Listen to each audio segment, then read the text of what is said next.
where to invest, stock market or mutual funds. For me, money was like I need to have money to go and see places. Can you share some tips? Where should I invest? Having a disciplined approach is very important. And And and what about the bad debt? credit card loans are like the most penalizing. Hello, welcome everyone to this podcast. It's called Teachers Are Leaders, and today we have an amazing guest, Dineshs. He's going to talk about money management and money, my friends. Money is an important topic, and today we're going to uncover the magic of money and how you can actually bring this system and process to save money and probably become financially free. Awesome. How are you doing, Dineshs, today? Yeah, Rashmi, thanks a lot. Thanks a lot for the warm welcome. I'm doing fine. I'm doing great. I hope all of you are doing great also. Yes, awesome. So yeah, it's an amazing morning, and today I was very sleepy, but I was like, no, this is an important topic. It's money management. I have to wake up. So that's the power of this topic, you know. So anyways, Dineshs, I want to ask you a couple of questions today, and we're going to start with your childhood. How was your childhood? And I know growing up in India is, there is this pattern of and similarity with parents. Maybe I have seen from my childhood that the business families have a certain kind of beliefs, and a middle class service mindset is very different. So I come from the other part, the later part, and what happens is that in that, we were a little from middle class to upper middle class to now being abundant. I think all of us in this journey, we have seen that the beliefs that were given to us were saving money, the scarcity mindset of money, and it has always it never affected me, but I think the root cause when I actually worked on it in MMI and how we did all of these programs, I understood that those incidents, those physical moments were probably when I was scolded, or I was, I was given this dhamki ki, if I will do this, I'll do this. I think those profound memories have stayed with me, and it has initially it got me to a mindset of saving and a lot of money that to save, and spending it also was when I was a spending person, I was a spendthrift. So it's a lot of processing, and I'm sure the audience here can resonate. It's a belief that पैसे पेड़ पे नहीं उगते हैं. अच्छा ये करना है, जाके ₹1 कमा के दिखाओ. Everything that I asked for was made valued, So I think there was a good thing about it, that it was, my parenting taught me that value every penny. But at this same time, I think it was a lot of wrong beliefs of saying that one penny is also difficult. I think it's not. So I want to ask you, how was your childhood, Dineshs? Yeah, my childhood, that seems a very historical long time back. So I'm quite old that way. Born in 1973, and I was kind of like only son for quite a long time for my parents. My younger brother arrived 10 years later, so I got quite a lot of attention during my childhood, during early stages. And yeah, my parents, my father was in Air Force. So my first 10 years of my childhood, more or less, we were traveling around all over India, different places. I was there in Mumbai, Thane for some time, Srinagar for some time, Delhi, and various other places. And a lot of places where my father went by himself, and I just couldn't go along. Because of my schooling, we stayed in Delhi was our primary location. And from 5th standard onwards, I was there in Delhi only. And those days, money, their salaries were not even 1,000 rupees, 700, 800 rupees kind of salaries. And inflation has reduced value of time, money with time.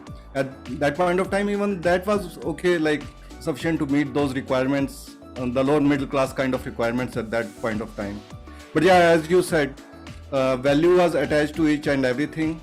And my father comes from partition times, like he came from Pakistan to India, like, and he had seen very tough times. So that made him very hardened, and then being defense, like he was very disciplined, and he passed on that value of discipline to me, which served me good in a lot of ways. But yeah, as you said, like anything taken to the extreme can cause harm. So even good thing taken too much can cause harm. True. So yeah, a lot of wrong beliefs came, like you said कि पैसा पेट पर नहीं उगता है और कमा कर दिखाओगे, जब तुम कमाओगे तब पता चलेगा. So Yeah. all those things, like same kind of things were there with me also. And single source of income, nuclear family, like father was the only source of income, mother was a housewife. Yeah, so that's what childhood was.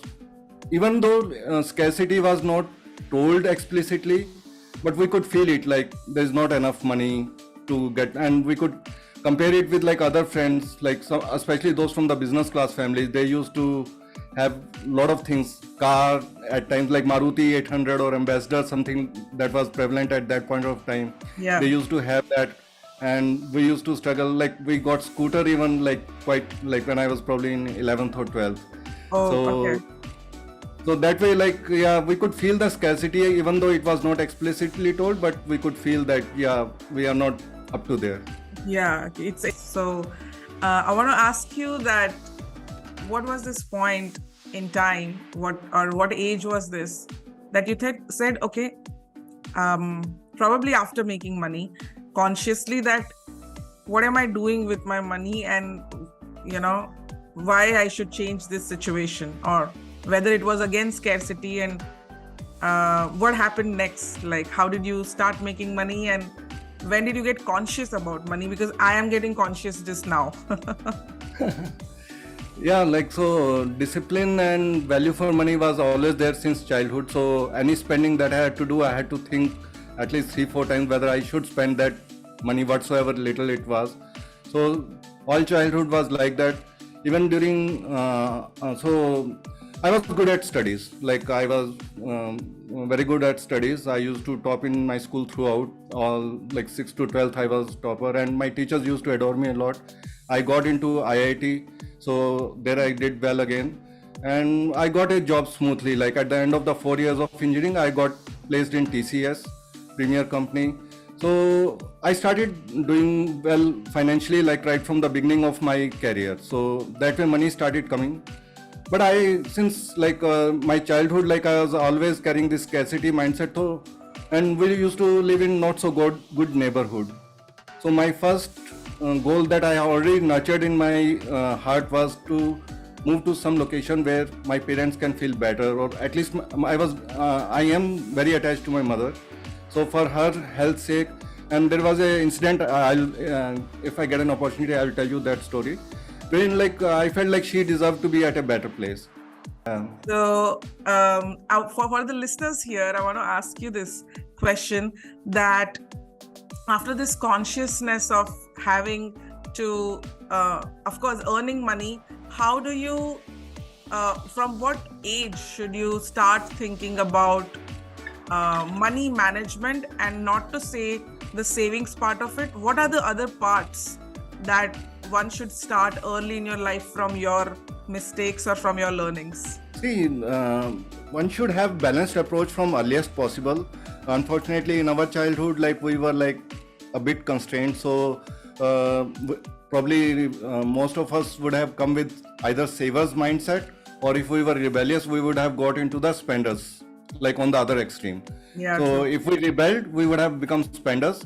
If we have complied, we would have become savers. So Yeah. I became saver initially, and for each one his or her own. But it's very important to strike the balance, that one should save as well as enjoy the life. It shouldn't be that कि आज सारा पैसा खर्च कर दिया और कल के लिए कुछ भी नहीं है. That's also not good. और सारा मतलब कि if someone is lying on deathbed with like let's say 100 CR in bank account, but like life में कुछ देखा नहीं है, तो that's also not worth it. So True. both the extremes are bad. Yeah. So balance as soon, and there is no static balance. It's dynamic balance. Like one has to keep on working on finding the balance, and just try to find the balance. If spending is getting too much, then increase the savings. If savings is getting too much, then like try to enjoy the present, like with family, go out, travel, and take a break. Yeah. So that's the approach I'm trying to follow, and suggest other people also to follow. Awesome. But I think the human mind, Dinesh, has never this concept of too much. I have friends who are making 100 crores a month, and who are my age. Okay, this is like rare. I will not say friends. He's a friend, and he crossed 200 crores. And then I asked him, "Why don't you stop? It's enough for 10 generations to come." He's like, "I am not done. I'm not enough." So what do you do when should a human being think that it is good enough? Let me explore. See, we create our own world. Our mindset creates our world. So at any point of time, say when I started my career, my dream was just to get a house at good location. So I started saving money for that, and if I had just kept on sitting on those savings, that wouldn't have served the purpose. But I did go out and spend those savings to do what I want. I spend those savings. A lot of people, what they tend to do is they just keep on adding money to their bank account. Save, like they just want to increase the bank balance. For me, that's unhealthy. Like what's that? See, money is for us a medium to achieve something bigger. That something bigger, according to me, and probably for everyone, should be happiness. Finally, everyone wants to be happy, and money is just a medium to achieve that. But in the current state that most of people are experiencing, is they are getting attached to the medium itself, and they are forgetting about the end goal. The end goal, the destination completely. Yeah, the destination. So they keep on accumulating money, and in that state, like they are forgetting that their goal is to be happy, and they are unhappy while accumulating that money. Totally, I agree to that. I associate money with a lot of knowledge as well, because as you grow big, you actually can access the top knowledge, and as you grow big, you also have freedom to pursue what you want when you have that money. So what are few words for you that you resonate money with? Yes, similar kind of that for me initially it was to buy a good house, and then when I got the travel bug, like when I was there in UK, for me money was like I need to have money to go and see places, like different places, and enjoy those places, learn from those places. Traveling became a reason like why I need to have money, and to have a good lifestyle. Why not? Because when I lived in Western countries, I saw that like their lifestyle is so good, so nice. Why in India we stay deprived so much? And at times we deprive ourselves so much that even if we are having money, we don't go out and like upgrade ourselves or enjoy a better life. We still are scared that, oh no, keeping this pile of money is more important. That's true. That's what I was saying earlier also, that a lot of us tend to forget what's our end goal, and we get attached to the medium, that's money. We associate money with respect, but at times we are earning money in ways which are not very respectful, or we tend to do this like something which is not going to earn us respect, just to earn money. And we are forgetting our end goal, that our goal to earn money is to earn respect. Yeah, exactly. I mean, I never thought about this, but that's true.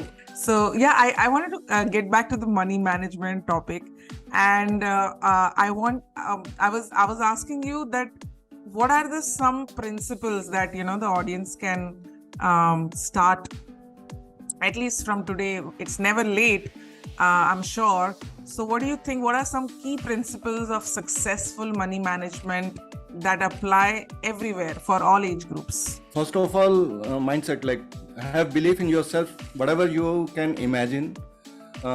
If God has given you power to imagine that, then it has also given you somewhere inside that drive and power to achieve that. So having that conviction is the first thing, and then work on it. Like there can be multiple steps. So having a disciplined approach is very important. For me, I'm very disciplined. Like probably you experienced today also. Like for me, if things are not happening as per schedule or anything, like it starts bothering me and I start bothering other people. Discipline is very important for me. So if you are saving some amount 1 month and next month you are missing out on this, or like saying, okay, next month I will save double, according to me, that's not going to work. So having a disciplined approach is very important. And saving, like initially I was just a saver. So people think of investing first and think that saving will happen by itself. But according to me, unless you are a saver, you can't invest. If you haven't saved some money, how will you invest? I agree. People just think of making big money, but unless you have discipline of saving regularly, so first saving, and then develop some financial literacy, be aware, attend events like MMI, or read books like Secrets of Millionaire Mind. Actually, I read this book, Secrets of Millionaire Mind, 15 years back. Wow. Till then, I was just in saver, like, okay, save money, and do a few things, enjoy some of that. But money was not growing. So around 2008, 15 years back, my friend suggested this book, Secrets of Millionaire Mind. I read it. And that's where I realized that it's important to make your savings grow also. And that can happen when you invest it at right place. Can you share some tips? Where should I invest? Because that is my question these days. There are no tips. It's very individual thing, because it starts with what you want to achieve and what's your risk appetite. And every individual's risk appetite is different. For example, if someone is having stomachache and goes to doctor saying that give me some medicine, so just give me over-the-counter medicine, it can cause harm also. True, yeah. It may not suit you. So unless some proper diagnosis is done why this stomachache is happening, any medicine may work, may not work. So I don't believe in giving those tips. Oh, nice. I think that's true. That's completely true. Having a discipline is important. Saving is important. How much you can save? Again, that depends on your individual circumstances, your family situation, so again, it becomes very individual. So for the audience here, I want to ask you this question. If some of them are going through this situation of debt, how to tackle this and improve their financial situation? What should be their plan of action, like step 1, 2, 3? Okay, debt again is a very wide topic. And debt, here, at least in India, we consider it always to be bad. And let me tell you, debt is not always bad. Yeah. Debt can be good also. There can be good debt also. And most of the entrepreneurs, they make good use of debt. Can you give an example of how to do that? Yeah. First let me give example of bad debt. Okay. If you are buying a liability by taking debt, then it's a bad debt. If you are buying an asset which is going to pay off your debt, then it's a good debt. Okay. For example, if you take a loan, personal loan, say at 10% rate of interest, and use that money in your business, and that business gives you return of say 15%. So that difference between 10% and 15%, 5%, that's your net profit. That's a good debt. Oh, wow. Okay. Why do you need to pay off that debt? You should take more of that debt. Okay. So you mean the loans are actually positive? Not always. Again, if you are getting liability on taking debt, for example, you buy a Swiss watch, what return is going to give you? No. No, so it's assets liability. can only be real estate, investing in real estate. those, and you have to be very shrewd in that way that that asset needs to give you return more than what you are paying for the debt. If you are paying 10% rate of interest on the debt, your asset needs to give at least more than 10% of return. Okay. Okay. How do you calculate that? There are financial people doing that, right? Financial people, or if you are a business person, you know how much return you can expect from your business. Yeah, sure. Let me ask you this question: what is the best investment you have made till date? In myself, me. Correct. So if you are taking a loan to educate yourself and you see the potential that this is going to give returns, just go for it. It's not a bad debt. If you have taken loan for it, I will say go for it. But if you are taking loan to buy a car just to go around to show off, then I'll say it's a bad debt, really bad debt. So first categorize the debt. You ask me steps whether to get out. You don't need to necessarily get out of every debt. Donald Trump, he is such a big billionaire and he's like taking all debts. Robert Kiyosaki, he takes debts and then creates assets which give him returns, which just pays off the debt. And what about the bad debt? Because I think a lot of people suffer from that. Then you need to again categorize debt, but how much. If you are having multiple debts, the highest rate of interest that needs to be paid, where you are paying the maximum penalty, you need to get out of that first. So categorize that according to rate of interest, and typically credit card loans are like the most penalizing. So get out of them. You can take lower in rate of interest debt to get off the higher rate of interest debt. Okay, what does that mean?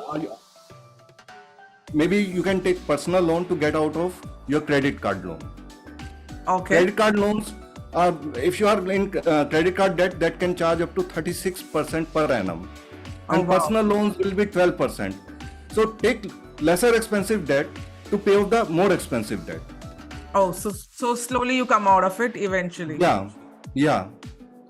And finally, you have to get into discipline of saving money to get out of debt if you are in a bad debt. Yeah, makes sense. But if the person is just not making money, then how does that person save? Start making money. That's the step one. Any which ways, just go out and make money. Yeah, that comes to this question from coming out of a debt. A person now is starting to make money, and now the person wants to become financially free. So can you give an example from your own life, if you have helped someone, or if you have seen someone to reach there, or you are there? How does one reach financial freedom? See, financial freedom is achieved when you have created so many assets that their incomes are meeting your expenses, all your expenses, and you are still able to save money out of that. So you have to create passive sources of income. Passive sources of income, those are assets basically, and they are giving you returns, and they are more than meeting your expenses. You are able to save money out, and then you are creating more assets out of that. Then you are totally on the upward curve of the financial freedom. That is, and it is very rare to find, they are very rare breed of people who achieve that kind of financial freedom.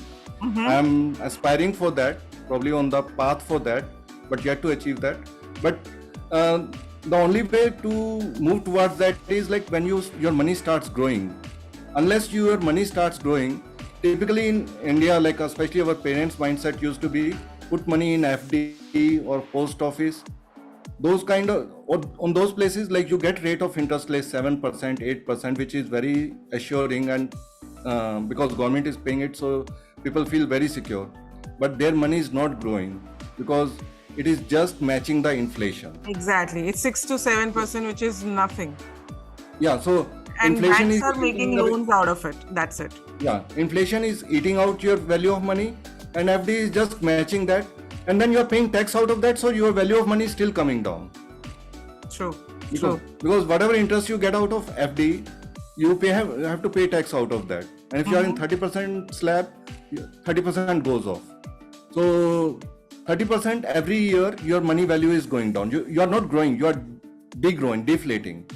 Okay. So until you are beating inflation substantially, which can happen either in business or in stock market if you invest rightly, That's the only way to beat the inflation. Unless you beat the inflation solid, you are not going to grow. And unless you grow, you can't move on the path of financial freedom. Makes complete sense to me. So I think this last 1.5, 2 months I've been researching, and I'm sure the audience of my age, if you are 25 to 35, there's this question that will always come to your head: where to invest, stock market or mutual funds? What will you say, Dinesh? Okay, mutual funds also invest in stock market. Mutual funds is a medium again. Yeah, it's a package that comes around. And mutual funds are of different category. There are equity mutual funds, there are debt mutual funds, there are hybrid mutual funds, there are liquid mutual funds. So multiple categories. Again, it's a proper subject. Equity mutual funds, they take different stocks, create a package and invest in those stocks, and there's a fund manager managing it for you and charging you some fees.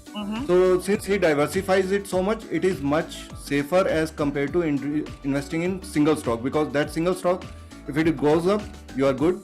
If it goes down, you are bad. It can go anyway. And it's not our core area. If it's not your core area, then you can be in trouble. Like it happened during COVID times, market nosedived and people lost a lot of money. What would you say, to the audience that is, our age group, should we consult a financial expert at this age, or should we do our own research, get the knowledge, and then start putting money in mutual funds or stock markets? Start with, initially, if you are not having enough financial literacy, if you are not having enough awareness, start with a financial expert, but try to build your own awareness, try to build your own literacy, because you can be best manager of your money. Nobody else can do it for you. It's like your health. You can be best manager of your health. You can get a gym expert or trainer or whatsoever, but unless you build your own awareness, they can only help you. And at times, you may not find the right people, and they can take you for a ride, and you can feel cheated. Oh, wow. Yes. I never thought about it like my health. Thank you for saying that. I think, it's very important. You are financially fit today, everything is fine, and you are able to earn. God forbid, if some accident happens and some disability happens, now you are not able to claim even the life insurance, because that will happen only if somebody passes away. And you are not able to earn, your income stops. Not only that, you have become a liability, because you need more maintenance, you need more upkeep. Yes. So that's why disability insurance becomes so important, accident insurance becomes so important. So because now you need more expenditure on yourself. Oh, wow. And all this insurance will cover all of this cost till you live? It's your choice how much time you want to cover it for. You can choose, you make the choice. Okay. Based on how you want to do it. So we can do it as part of financial planning, but typically one should cover one's risk till one's goals are met, till one is having financial earning capability, active financial, till whatever time I am spending, I am able to make money out of it. I should be covering my risks. Once I am in that stage that all my income is from passive income, then I don't need that risk coverage. Then my businesses need risk coverage. Okay, so for businesses also insurance exists, Dinesh? Yes. Okay. Businesses also get insured. Shops are insured. If flood comes and all that stuff they get the agriculture is insured. Agriculture insurance is there. Oh, interesting. Yeah, I had never looked up to this. I don't know. Maybe I am really financially very, very poor with, all of this. You're not poor. That's a common people, and that's why people like me feel that need to pitch in to bring awareness. So that's not what my mission is. We need Dinesh, a lot of people to give us that gyan. I mean, probably it's very important in a way. That the insurances also, you pick it up. I have this resistance when you spoke about this, because this came to my mind that, am I attracting the risk while investing in the risk? You are not investing in the risk. You are taking steps to stop that risk from, if that risk materializes, then you are taking appropriate steps for that. Just like you take car insurance. So you are not inviting accident by taking car insurance. Government mandates it that you have to take car insurance. True. Okay. If you want to increase your net worth by 10x in 5 to 10 years, can you describe a financial plan for this, Dinesh? Yeah. So if you want to go increase your net worth by 10x, you will have to take a lot of risk. So for that, you need to have your risk appetite like properly. So you need to have that risk management in place by buying appropriate insurance, having emergency fund in place. And again, for any financial plan, it has to be done on individual basis. I can't create a financial plan which will work for everyone, as we have discussed earlier. Awesome. If you have $1 million in your account in India, you can live life luxury for lifetime. Technically, you need 5 crores with inflation, but if you have 8 crores, you are good to go.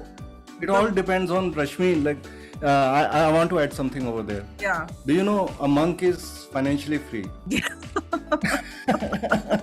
So it's not about numbers. It's also about your lifestyle. What kind of lifestyle? If somebody wants to have Ferrari in their garage, for them 8 crore is not going to be sufficient. Completely. But I mean to say that somebody who's reaching 7 to 8 crores and wanting at least 2-3 lakhs a month is easy.